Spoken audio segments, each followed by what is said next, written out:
I feel like one of the biggest gaps is knowing how to advocate for yourself because no one's going to do it on the other side. Hey, I'm going and looking for an agency and nobody looks like me or understands me. Even our internal team, we're all pretty diverse.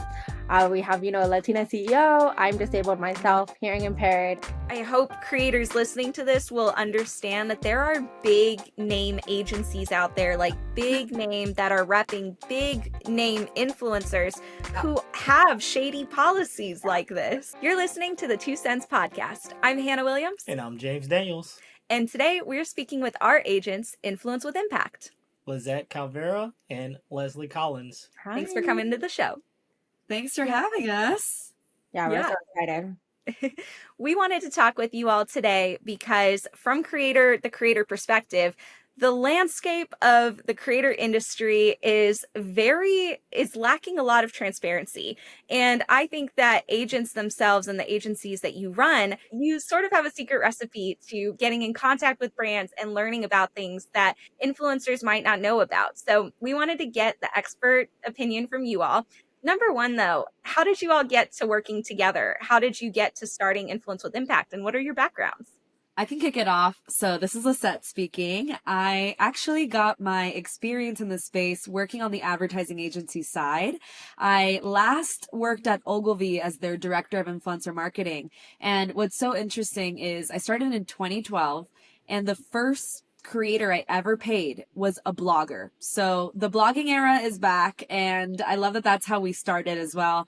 And at the same time, when I was doing this type of work, I realized I love writing. Again, blogs. I love writing. I could probably do this as well. So about a year later of starting this part of my career, I actually started my blog. And this is how I kind of started the two pathways of working as brand and influencer marketing, working as creator, working with brands, which I think was pretty valuable in order to kind of see both sides and really get to understand what are brands looking for, what's that behind the scenes talk, and what is the creator needing to feel seen, valued, and heard. And Leslie came in. She's one of our talent managers. She actually started in an operations role at Influence with Impact. And I have to backtrack. We actually met in college, probably around the time that I had started my career. So she's actually been here from day one. And it was Leslie coming to me. So hot tip for anyone looking for a job, ask your friends and network. Do you know anyone who's hiring? Because Leslie literally said, hey, I want to take a remote job. If you know anyone, let me know. And I said, actually, I really need some operational support. I know you're a very organized person. She used to work in sales and really supporting in a very high stress industry, which I'm sure she'll touch on. From there, I saw her kind of do a lot of talent management, kind of asking the right questions. And I knew her personality and having worked in sales. And I said, do you want to just try talent management? And then she's become one of our best ones. This month, I'll shout her out. She has secured the most amount of partnerships. So she's incredible at what she does. And I will kick it back to you, Leslie. Tell us about yourself. I love it. Thank you. Yeah, I used to live in Manhattan and I worked in the fashion industry, on 34th Street, and I was in sales and marketing, and it was a lot, but I really learned a lot about how to work with brands from a different angle as well. And it's funny because now I'm working with those same brands on influencer campaign. I just used to be working with them in fashion and in sales. So it's kind of funny how everything comes full circle.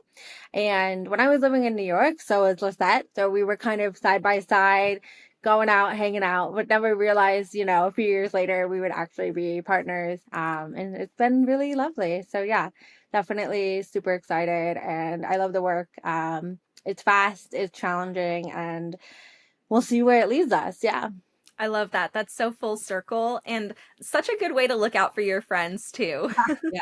So you kind of touched on it earlier, but what problems were you looking to solve with the business? Yeah, what's interesting is Influence with Impact actually started as a creator education company. So I had gotten in 2018 my business coaching certification, which no one really needs. Okay, if you interview life coaches and any coaches, barely people do that, but me, a Virgo, thought I had to. But after that, I got really inspired to kind of build business strategy for creators and kind of help them and coach them. So the first thing I did after quitting the 9 to 5 was launch a creator program that was really about teaching creators how to build your personal brand so that you can work with brands and how to really be consistent online. I was also still freelancing. And, you know, when you quit a 9 to 5, anyone listening to this knows you have like 10 side hustles because you are an entrepreneur and you want to make sure you collect all the stones, right? And after that, we had a lot of creators who would kind of do our education programs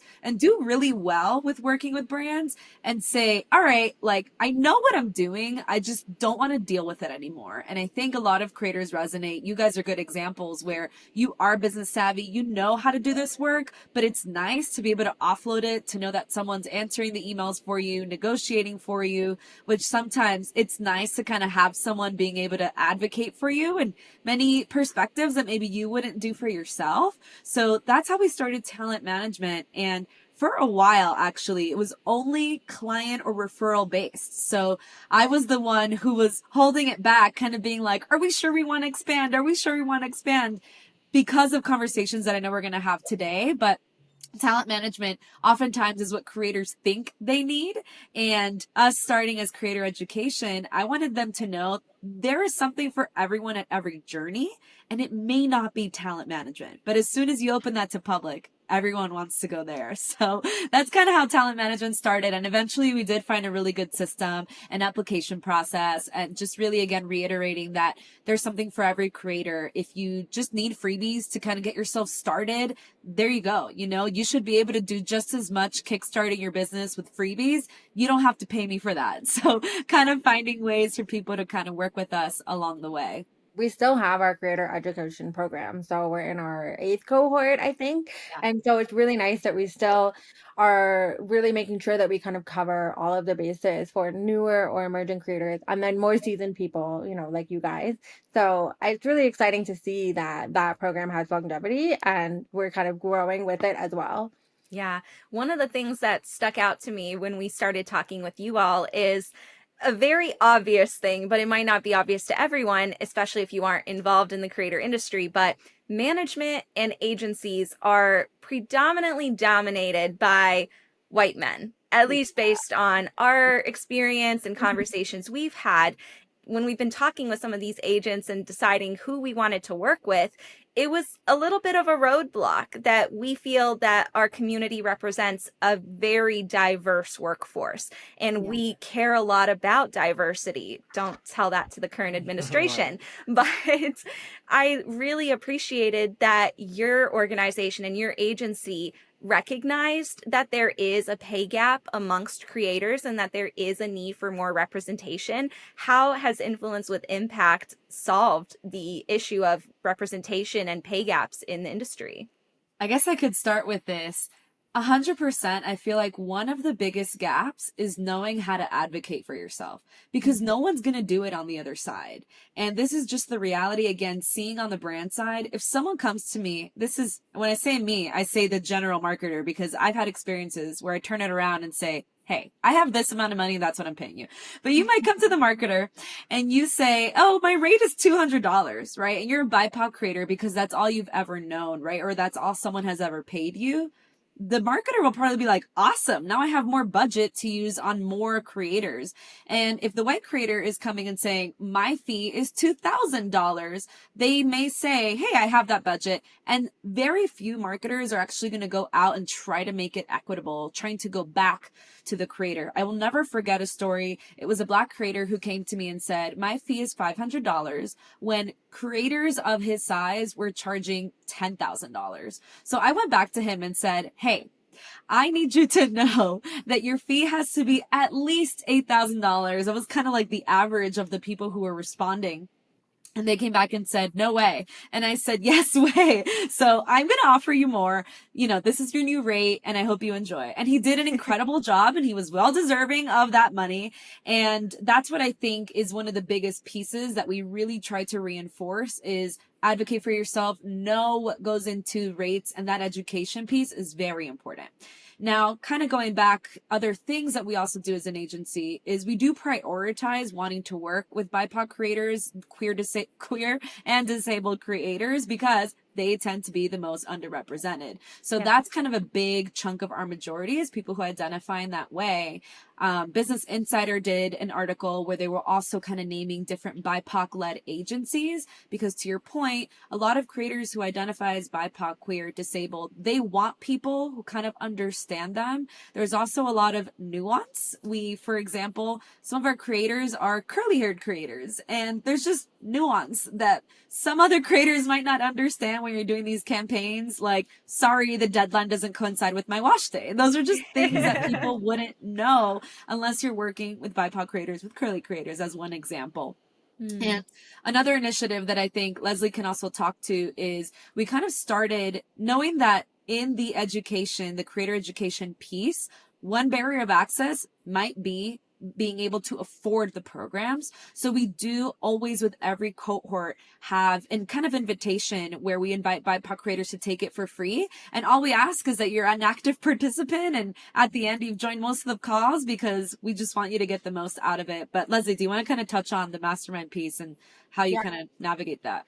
Yeah, and I support a lot with the mastermind in our creative education kind of side of our business. And it's been really amazing to really be able to even immerse myself and educate myself more in it, and just learn from Lisette, who has been on every side of this industry. And I'm like, okay, she knows this, and I feel like I'm learning for the best, and it's just wonderful. We also really love to support creators like in their long-term journey. So as we were kind of saying earlier, people will do the program and then end up joining our roster, and then we end up working with them in more ways. So it's really awesome to kind of take people from the beginning and help grow them, and I think that's like really unique and special. Another thing that I love about us is even our internal team, we're all pretty diverse. We have, a Latina CEO. I'm disabled myself, hearing impaired. And so we have people on our team who understand, and, we're in that world. And I get how you were kind of saying, like, hey, I'm going and looking for an agency and nobody looks like me or understands me. It's not a good feeling, right? So yeah, to be able to find people that are in it and they get it, and you feel safe, like that's really one of the core tenets of who we want to work with and what we stand for. And one thing I'll kind of add as something to look for when you're looking for agencies, anyone listening, is to your point, your audience is very diverse as well. So if you're a creator who maybe you are cisgendered, white, able, and you have a community that's very diverse, it's still important to find people who kind of understand those nuances, or they themselves are business owners of an underrepresented background, because there's, again, nuance in campaigns that you may not be privy to, or maybe you haven't been exposed to, and that person can kind of call out for you and really help you understand. This has happened recently with a lot of the boycotts, and kind of some creators not really understanding, hey, like, I'm hearing brands are, canceling, or people are canceling this brand, and kind of educating them on, hey, this is exactly why that's happening, and just having the context of our own lived experiences and the circles that we are in. What kind of challenges are you facing, not only running the business, but also being a manager of so many different, a diverse group of creators? Influencer therapy, as we call it. So I'll kind of speak from the owning the business part, and I'll pivot to Leslie for being a talent manager. But for me, I think owning a business, at least at the size that we've scaled up, right? We have a team of 6. We have people on salaries. This is exactly what you talk about. Once you move from being just that freelancer solopreneur into managing a team, I've led teams in my entire history of my career, but it's such a different ballgame when people's livelihood depend on you, right? If I need to make a decision where maybe I need to let someone go, or maybe I need to, stretch someone to not give them that full-time salary 3 months from now because I have to see what's in the works, like that for me is something that kind of like I lose sleep over because there's no just like yeah, walking away, you know, all right, I kind of want to go and do my own thing. No, like people rely on you. So I think that that's one of the biggest challenges and things that I navigate with.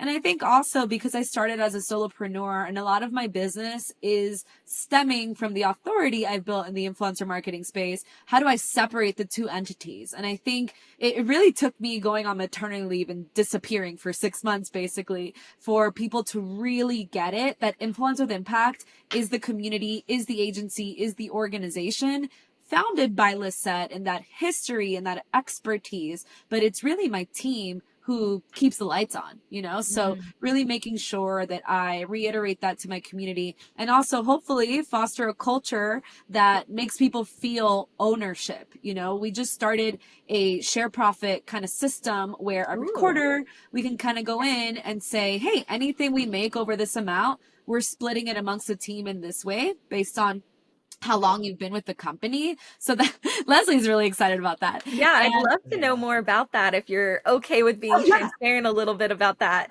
salary transparent. Let's go. So the way that we've done it is with my finance person, which is actually my husband. So I know you two work together. I love that. Love that. Yeah. Yeah, that was another. He said, hey, I kind of want to just quit my job and do something different. And I said, well, what if that different thing Got a was role for you. yeah. I'm just poaching everyone in my life. But how the share profit system works, and I hope this inspires other people to start it as well. Every business owner has their cost of running business every month. That's all the salaries, recurring expenses, and things that you know are getting paid for. So obviously everything above that is profit. As a business, I kind of identified this is the amount of money I kind of want to keep every month. So a percentage that I want to keep because we can reinvest in the business. We can host events. We can kind of do other stuff with this. But now this other percentage, right? So you can split it 50-50, 30-70, however you kind of want to do that. I am going to split it amongst the team. And we have a share system, meaning we have everyone who works with us assigned a number. So the CEO has the highest amount of shares. I think I have 4 or 5. And then a person who's been here for 4 years has 4 shares, so on and so forth, just kind of moving through. Anyone who's in an operational role still gets a share, so they get 1. And that's because at the end of the day, the business can't run without you. So even if you're not doing the day-to-day securing money, and then you know, we divide the amount. Let's say this month we are $10,000 extra profit. We want to give that. We divide that by the total amount of shares. Let's say 10. And then everyone just kind of gets that multiplier of shares. So I hope I explained that correctly. I'm not a good math explainer, but essentially it's kind of giving people that incentive to really work in the business. And something I've been doing for the beginning of this program is all of my shares, I store them in a separate fund that's basically, hey, let's say this month we weren't profitable because it happens. We have ups and downs in business. We can still at least give people like a minimum fee so that, you know, kind of pulling from that CEO fund. So that's how it works. One thing I will say is we kind of toyed around like the way to do it. And I know that a lot of companies work on commission and that works for them. And, you know, that's a great incentive. But the way that we really work as a company is we're all really supporting each other. It's not that one manager is only doing this one person and this one thing. We really are kind of a team that truly operates in that way. And so we didn't feel like doing a full commission structure would be, you know, equitable or fair, or, you know, it might just kind of lead to some weird feelings. So we just wanted to find a way that it felt like this actually feels good. And we all kind of talked about it and Lisette, you know, offered this to us. And yeah, it's really exciting. I love that. That's the first time I've heard of an agency having a split like that. And I can only imagine how motivating that is, that every month your team members are expecting at least a minimum, but it's really the work you put in is what you get out. And that is sort of the tempo of the creator industry. You really do have to put that work in. And sometimes you do have those highs and lows. So I love that you're preparing for it. You have a system and you clearly have a very successful team. What is something that you are most proud of since launching this agency? I would say, I think it's the culture. I came from a corporate background, very corporate, dry. I would say my role was always fun because I got to get creative with creators. But for me, it's it really like, and I would love to hear from Leslie if this is even reflective, but in my eyes, it feels like everyone is each other's peer and friend.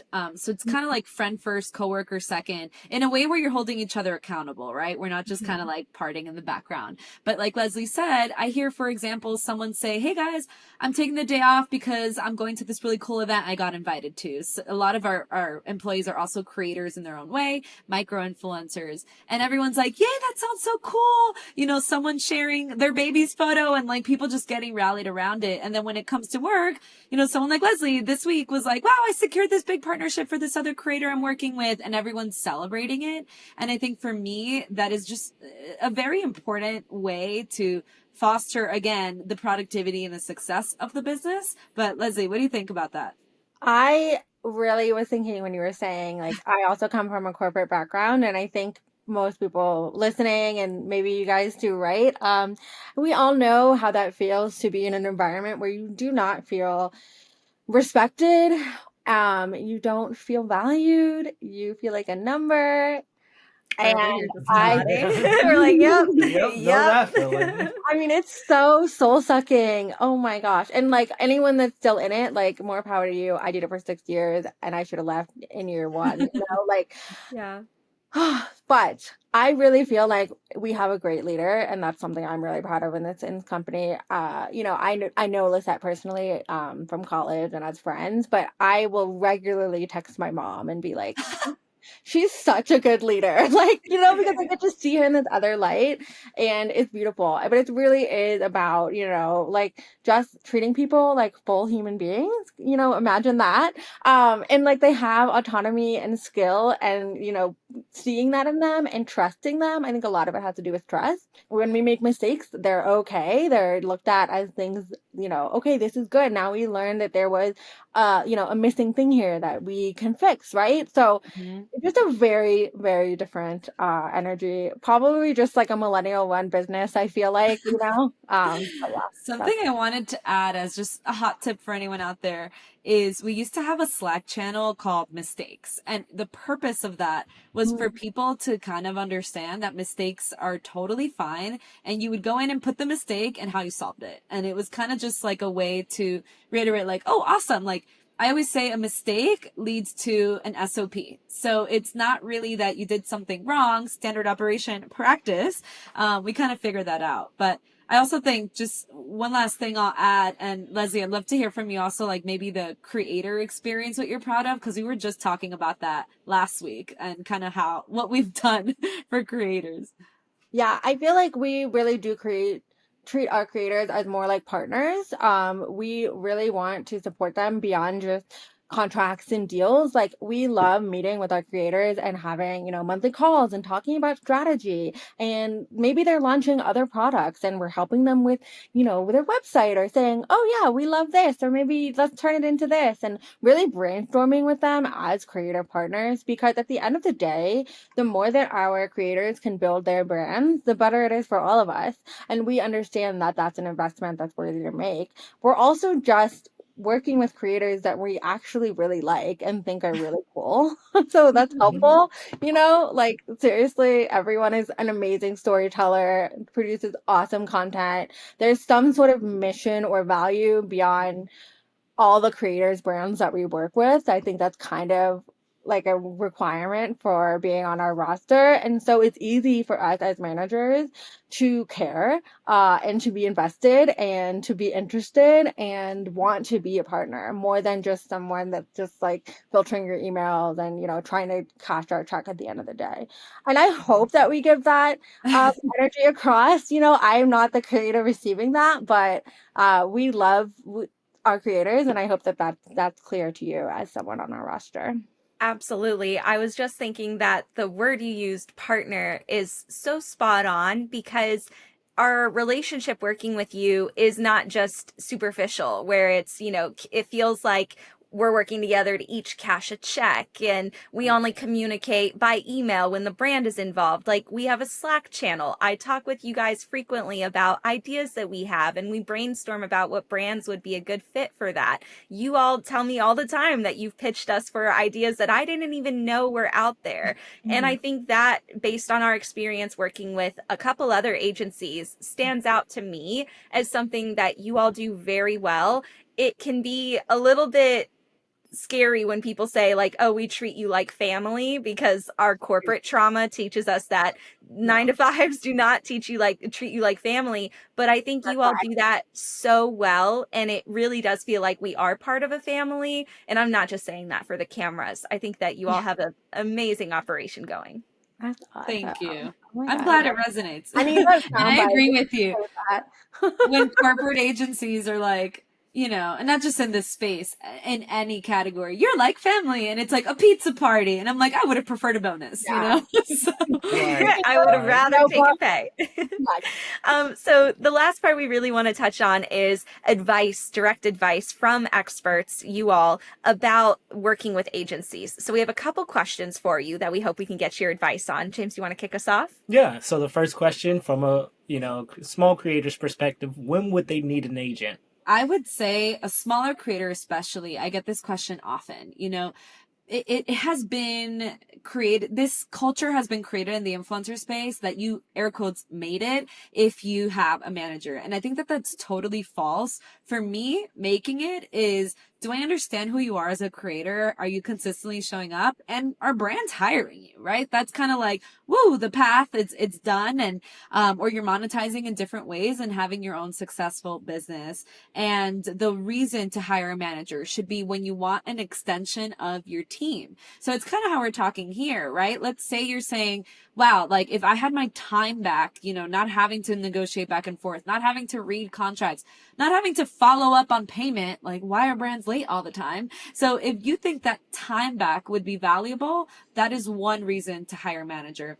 I would say second, if you find yourself feeling a little bit of fear in how you're negotiating with brands, or you feel like, I know I'm getting a lot of yeses, which probably means I can go higher on my rate, right? Because lots of yeses means it's time for a raise.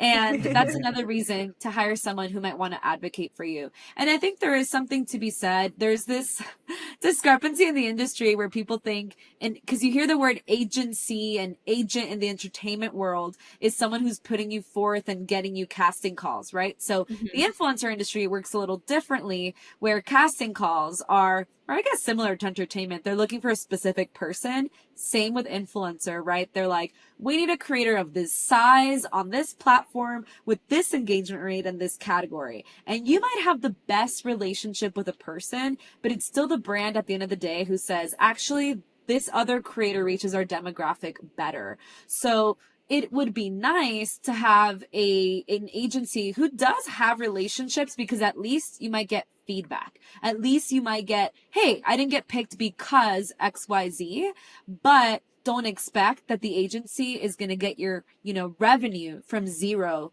to a strong number. You already have to be actively working with brands to be able to benefit from a manager, because we've said this all the time. There are some creators who will reach out with nothing going on. And I'm like, well, what is there to manage, right? There's nothing we can really do. And then just speaking of pay, right? Most agencies are taking 20%.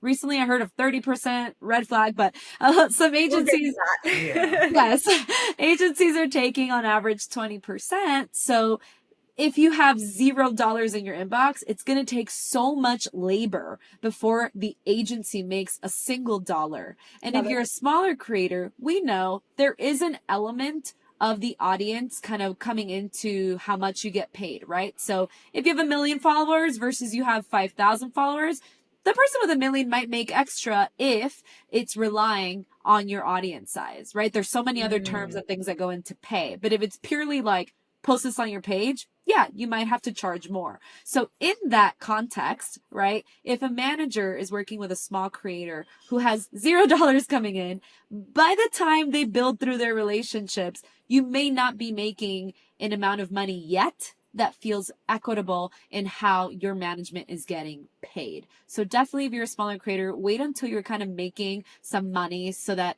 what your managers will do is take it to the next level. I also think a really good time when you might think you need a manager is if you are so busy with emails and inbound and contracts, and your timeline is just booked full, and you're like, I can't do this on my own. I need somebody else to be managing my inbox and to be doing these emails back and forth with the brands. I have so many campaigns, they're overlapping. So, that happened like definitely during the pandemic. The creator industry just boomed, and there were a ton of creators that were like, doing so many campaigns every month, and they really needed that handholding. They really needed someone to organize them. Also, because, this isn't a fact, but I think most creators lean more artistic, they lean less structured, maybe, like we're talking about creative people here. And so maybe emails and contracts and timelines are not their strong suit. And when you have a manager, then you have time to actually create more. And that's really what you're here to do at the end of the day. So that's sort of a question you can ask yourself too. Yeah.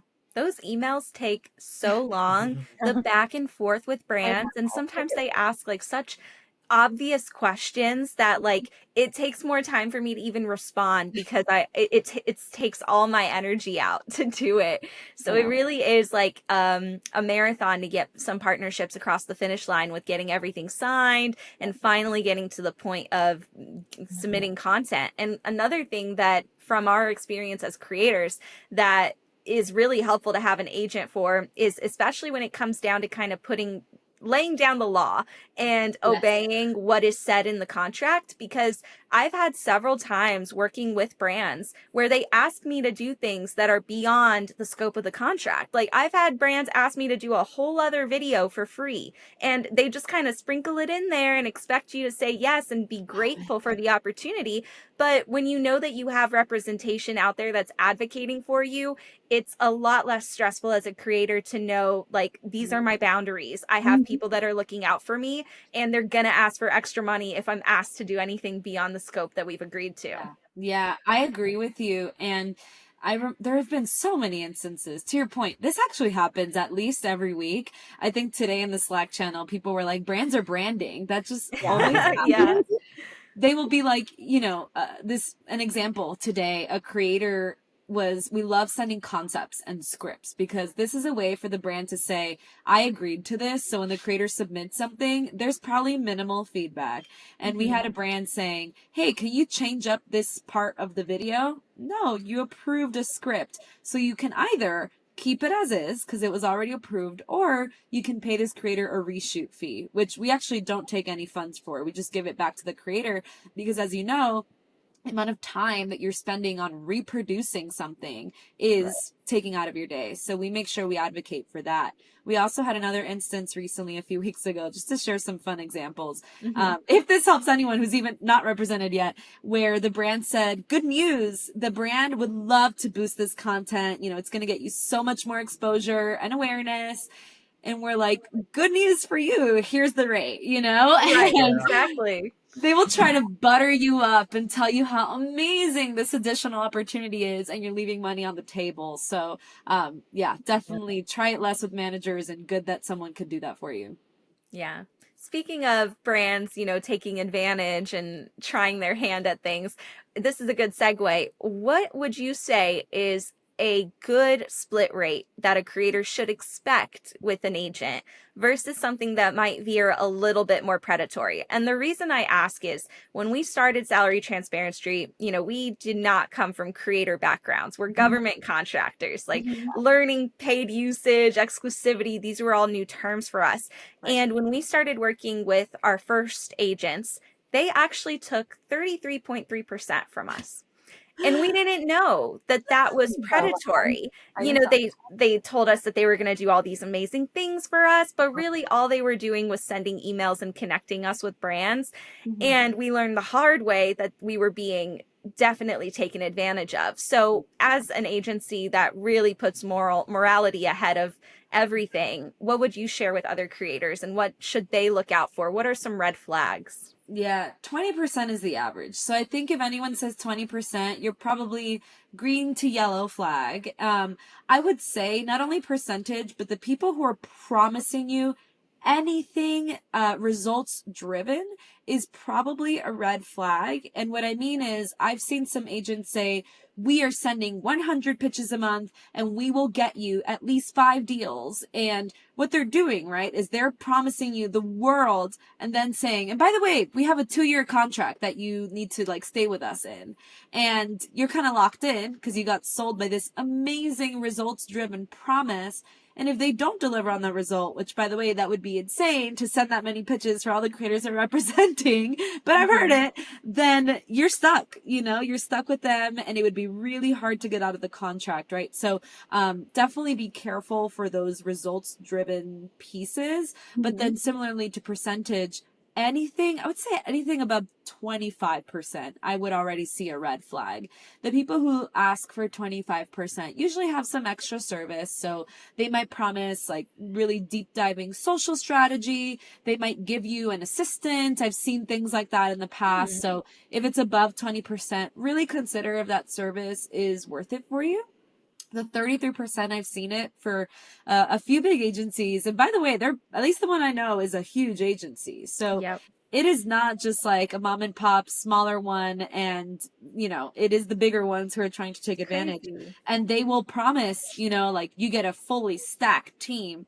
That's really hard to promise. I would prefer that you give management 20% and go hire a VA or go hire, an in-house marketing specialist who's going to, support you with your strategy there.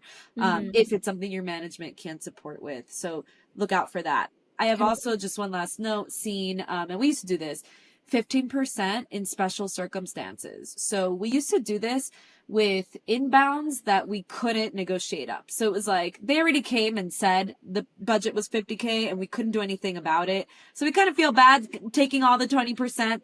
Over the years, we've said it actually is the same amount of work at the end of the day, though. A 50K contract feels like a 50K contract, even if it came from you or us. So we've leveled up to just keep it at 20%. But 15 isn't really a red flag for me if you saw that. I have a question related to that on contracts. Do you feel like, Lisette, just being in the industry, and I'd love to hear your thoughts too, Hannah, but do you feel like long-term contracts, like being locked in, is standard? Is that not great? Yeah, that's a good thing to mention here. I would say it's pretty standard to have a year contract. I've seen a lot of agencies do that. The reason and by the way, what we do is we require at least a 6-month trial because we're like, give us a chance, right? Some creators have come and expected results in like a month. So I'm like, well, so give us a chance, right? To like show you what we can do. And if it doesn't work out, just give us a heads up, give us a 45-day heads up. And that for us is like enough time to recruit more people to replace that or make whatever business changes we need to make. But the year is pretty typical. And I would say it's like a yellow flag for me because again, a year actually passes pretty quickly. And I understand more from the business owner's perspective why they would do something like that. But it is kind of awkward, if midway through the year, you're like, this is actually not working out at all. And now you're stuck together. So I didn't want that. Did you guys experience like being locked in and feeling like, okay.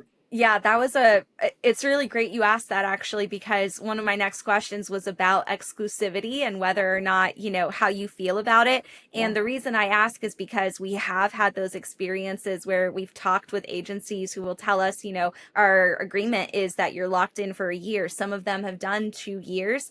And because we've been burned so many times, see the agents that took 33.3%, we've been very nervous to sign those long-term contracts. And actually, you all are the first agent that we've continued working with past, I think, 30 or 60 days in our trial, because we looked back and we were like, we're so glad we didn't sign those contracts because people we worked with in the past, they just didn't deliver, or we didn't feel like they were involved enough. And I guess speaking from a different perspective here as a creator, gauging if I should work with an agent. One thing that has always worried me is agencies represent a lot of creators. So at the end of the day, agencies don't really lose, right? If you pitch 3 creators for one gig and one of them gets it, the agency still gets paid. They still succeeded at the end of the day, versus I look at, well, I missed out on an opportunity. So there is less risk there for the agency versus the creator. And so I've really taken that experience, and since I've had successful relationships with different organizations that have worked as agents for us, like we worked with an agency that did our newsletter, and that was entirely our relationship. And then they started bringing us partnerships just based on relationships that they had. So then when we started talking with other agencies and they're like, you need to sign with us exclusively for a year, that wasn't enticing to us because we already had relationships that were bringing us revenue, and it was working for us. It was definitely one of those hurdles we had to overcome with you all, was whether or not we should go exclusive. And I think it's been working really well non-exclusively, but I'd love your 2 cents on that. Yeah. It actually, our point of view, right, is as business partners, we have what we call our income goal, our income minimum, which all of our creators hit because it's just, it's $75,000, by the way. A lot of agencies have, you must be earning 6 figures. And why we say that is because if you're making that amount of money, we'll get you to 6 figures in like 1 week, or just 1 week of giving you our inbox. What we've noticed is that's kind of the cost of doing business. If we are getting 20% off of that revenue, our managers are well paid, our business is running. After that, we don't really mind people taking stuff on their own. And the reason is, to your point, we want you to succeed. So yes, it would be so nice to get every single deal that comes into every single creator's inbox. But what we prefer is, if this is a relationship you already do well with, it's fine to take it on your own. And I think, again, what we mean by that is you're still going to have to weigh, is the amount of time I'm spending this worth it? We have creators who've come and said, hey, this is someone I've worked with for 3 years, take it on. I just don't want to deal with, the contracts and everything else. So we still own it. But then there are some people who are like, this is just a renewing contract. They don't even, they never have edits, such an easy relationship. Do you mind? I'm taking it on my own. We're like, totally fine, because you've already given us the revenue we need to operate, right? So it's kind of our big piece. What we don't really allow is exactly the same person doing the same job. So to your point, you have someone who's pitching newsletters and who's really bringing you partnerships in that realm and being more conversational in terms of like, hey, like, would you be interested in doing something like this? That to us doesn't really get in the way of what we're doing, which is supporting brand partnerships on your main platforms. But if there were 2 managers at the same time pitching you for different things, to your point, it gets confusing. And I have seen that from some of my influencer marketing friends who are like, hey, like, not to our talent, but we've seen them kind of share these experiences where they're like, is this person represented by this agency or this one? Because I got them pitched twice for the same thing. So really doing that. And I think the last thing I'll say is, if an agency is non-exclusive, definitely be mindful not to take advantage of that, because we have had creators in the past who literally didn't send us anything. And then they were like, but I was expecting you to bring me. And I'm like, yes, but remember, the relationships we have. This morning we talked about an idea. We were like, this is kind of a interesting idea based off of a relationship we have. That brand might be like, this is cool, but I don't have the budget to do this cool idea right now. Or, we may have the best relationship and then someone else gets picked. To your point, we actually would never put 2 creators or more for the same opportunity unless the brand came to us and was like, do you have creators in this realm? Right? So let's say a brand reaches out to you. I've seen this happen a lot. They will go back and say, ooh, like, all right, thanks for wanting to work with Hannah, but also, and then they send like 10 people.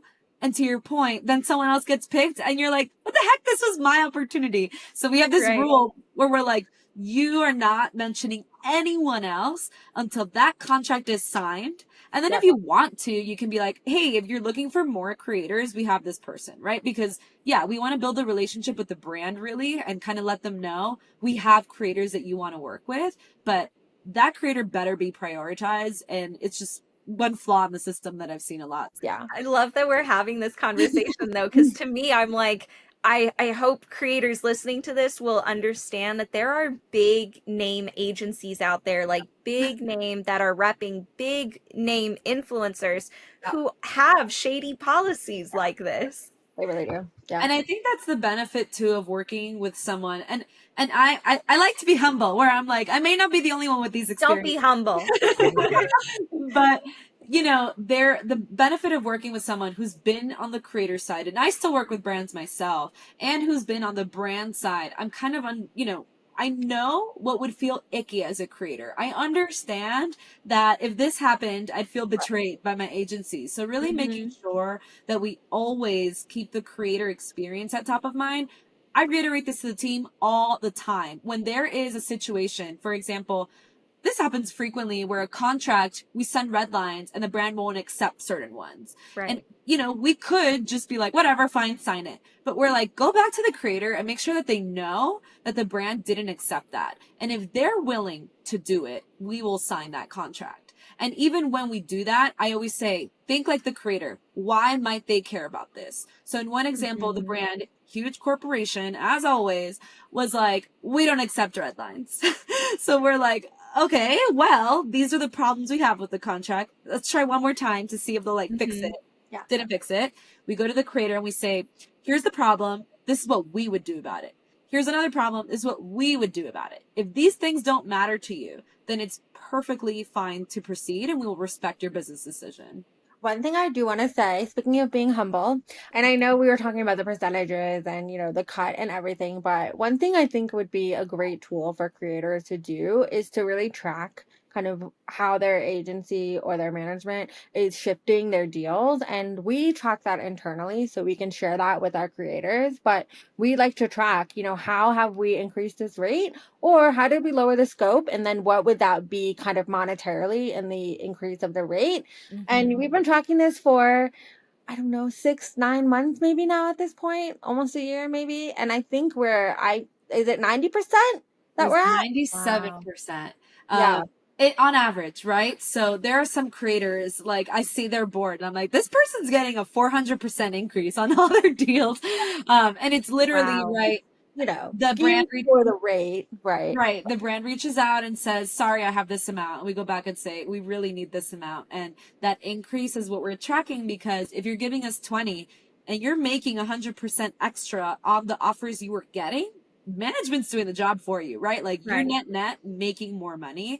So we want to make sure that we make creators recognize that, because some creators, again, they might be like, what's the point, right? Like I've seen this all the time on threads where they say, why should I give someone 20% of my income? Right. Yeah, and I'm like, but net, you should be making more money though. So it's like I'm paying 20% It's an investment. Yeah, it's a 20% investment to make more money. To make 50% more. Yeah. Right. So that's kind of what we want to share, which leads to just one piece that I want to leave with advice. Copying yourselves on communication, or at least getting updates on things that are going on. We actually used to never CC our talent because we did feel like brands were a little weird when talent was on CC. Like they were kind of like not as honest. But like we were willing to risk that for creators to have more transparency on what was going on, because we did notice some creators would be like, what happened to that deal? Right. And then we might say, hey, like they didn't move forward. And a creator might still feel uncomfortable. They're like, but why? Like, what was happening? Did my management screw this up? So being on CC, or at least getting regular updates or the promise of very detailed updates, is something you want to make sure you look for. What a great way to wrap, because I think all of that goes to say the reason you all are so successful is because you lead with transparency. Yeah, literally. That is one of our core values. I love it. So really going back to the mission of salary transparency. Yeah, and that's the reason we love working with you all as well. We're very mission aligned and values aligned. So for everyone that's been listening, where can people find you? How can they get in contact with you? Where can they find you on social or on the web? Okay, we're at Instagram at Influence with Impact. That is our creator agency Instagram. You can also follow Lisette at Lissette Calv. And our website is influencewithimpact.com. And you can send it to email.co. I'm sorry. influencewithimpact.co. And you can also send us an email if you're interested. We also have a talent management waitlist online. And check out our mastermind. That is also where we have the service for newer and emerging creators. So We have a lot of things as well as freebies, like Lisette mentioned. So Yeah. wherever you're at, we probably have something for you. And I will say, shoot us a DM if you don't know what path to take. We love being able to kind of talk to people and saying, hey, I think I need this. This is the gap I have in my business as a creator. Which service is best? And we probably have something for you. I love that. All right. Lizette and Leslie, thanks so much for being on. You're Thank you for having us. welcome. Bye. Bye. Thanks so much for listening. We hope that this episode was helpful for both creators and people that are interested in the creator industry. Hopefully, you won't make mistakes that we did when working with agencies, and that you feel better informed about the decisions that you'll be making. And if you like what you heard, make sure that you like and subscribe, and we'll see you next Tuesday. Bye.